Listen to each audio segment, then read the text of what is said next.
Hey, welcome to Heal the New Sex, where we discuss all things healing, self-love, and relationships for millennial women. My name is Cynthia, and I'm a licensed therapist. Today, I want to talk about healing your inner child. Give her what she needs. Yesterday, I was on Facebook, and I saw a picture of myself from, I think, 16 years ago, 20-year-old Cynthia.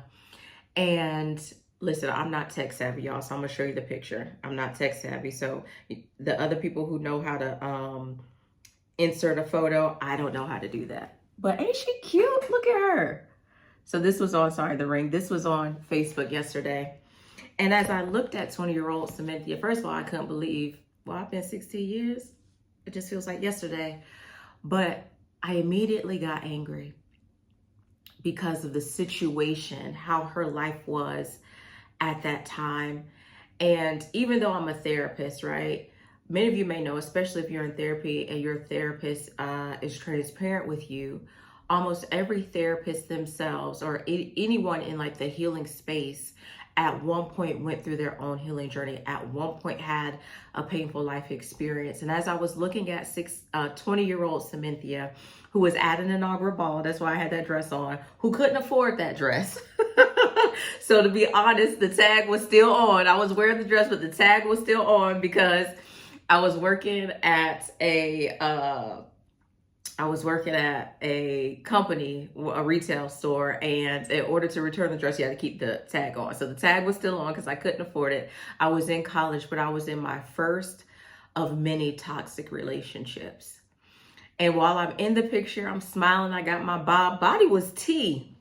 I began to think about how I viewed and saw myself as a 20-year-old, right? The Cynthia that was 20 struggled with her confidence, was out in the world and didn't have the tools to navigate the life situations that she was in. But she also was resilient. She also was strong. She also was bullheaded, y'all. She was determined. And I know that I am not the only woman that looks back on the past or sees pictures of herself from the past and struggles with who she was during that time. And so I want to talk about giving her what she needed. She may have needed validation. She may have needed affirmation. She may have needed support, but I want to talk about giving that to her. That is how you're going to heal your inner self. Many of us are waiting or have gotten to the point where we're no longer waiting for people to acknowledge how they injured us, how they hurt us, how they disappointed us, how they betrayed us, how they let us down from whatever age it was. Maybe it was 3 when you had your first traumatic experience, or maybe it was last year. And not only are we waiting for people to give us something, we also maybe are struggling with shame and guilt because of what we accepted during that time of our life. But this is how you heal her. You tell her the truth about the situation. I want you to get a picture, okay? I want you to get a picture of that time period of when maybe your heart was broken for the first time, or that first betrayal or that disappointment, whatever that crippling part or time was of your life. I want you to get a picture of her, and I want you to look at her. One thing I realized is that many women that I work with, they don't look at pictures of themselves of the past because it's so painful. But I want you to get a picture of you. Now, this is not a video for you to watch if you're driving. This is because I don't want you crying and, this is not a video for you to watch while you're mopping or you're cleaning. This is a video for you to watch where you can sit down and you can be centered. I want you to get that picture of her. And I want you to begin to tell her the truth. I'm not talking about the truth of 2020, because we like to say hindsight is 2020. So we look back and we talk about how we were so dumb and how we were so stupid and we should, no. That's not the truth. The truth is 20-year-old Cynthia grew up, but she wasn't raised. She was let out into the world with predators. And at that time, she was in a relationship with a predator, a man that was a predator. While she was in college and she thought that she was doing all the things right, she didn't have the tools. That 20-year-old Cynthia struggled with low self-esteem and lack of confidence. That 20-year-old Cynthia was raised in a house where there was domestic violence. That 20-year-old Cynthia needed validation. She needed to be affirmed. She needed someone to tell her how special she was, how bright she was. She needed someone to tell her how capable she was. And just because she came from a certain home didn't mean that she had to repeat those patterns. That Cynthia needed somebody to come in there and help her to disrupt the patterns. That's why this Cynthia sits here and this Cynthia is talking to you, because you need someone to tell you how beautiful you were, how vibrant you were, that the lies that people told you about yourself weren't true. No, it doesn't matter what the statistics say. Yes, you may have been raised in a single parent home, or maybe you were raised in a 2-parent home, but you are more than that. Yes, they may have told you that, especially as a woman, the only thing you may have been good for was for sex, but that is not true. That is not true. Look at her, whether she was 3, 5, 6, 7, 16, 18, when that first event happened. Look at her, apologize to her, tell her how sorry you are, but tell her how you are grateful that she made it. Tell her that you're grateful that she was resilient. Tell her that she did the very best that she could in that situation, because she didn't have the tools. She didn't have the skills. She didn't have the abilities. She didn't have the know-how, but thank her. Tell her to stop being hard on herself.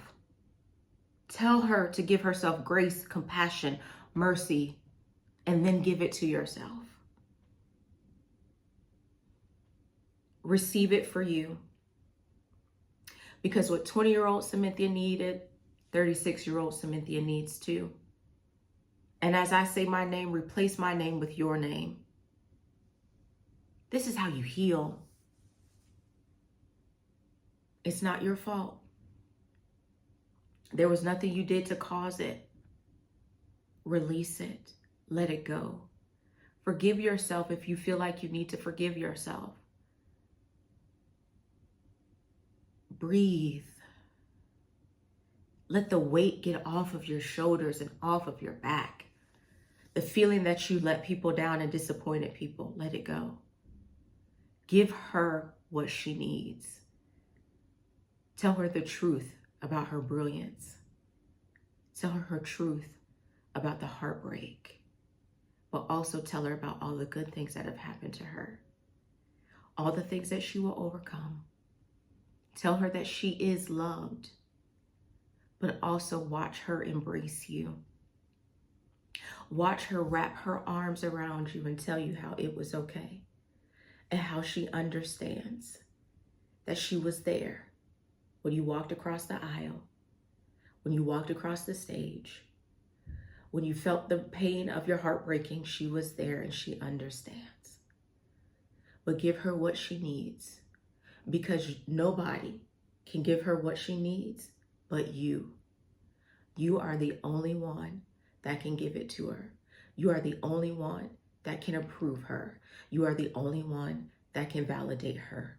Give it to her. She needs it from you. Whether she was 16, 17, 18, whether it was last year and she was 42, give it to her. Only you can. Only you can heal her. Only you can. I want you to know how much I love you. I want you to know that I'm rooting for you and I support you. I want you to know that despite what has happened to you, what people have said to you, whatever embarrassment or shame, guilt that you are carrying now, that you can release it and that you can have freedom, okay? My name is Cynthia and this is Heal the New Sexy. If this is your first time, I invite for you to subscribe here. This is where we're healing from past pains, heartbreak, trauma, disappointment, devastation. And this is where we're also getting whole and sexy. So until I see you again, I want you to know I love you so much. Bye-bye.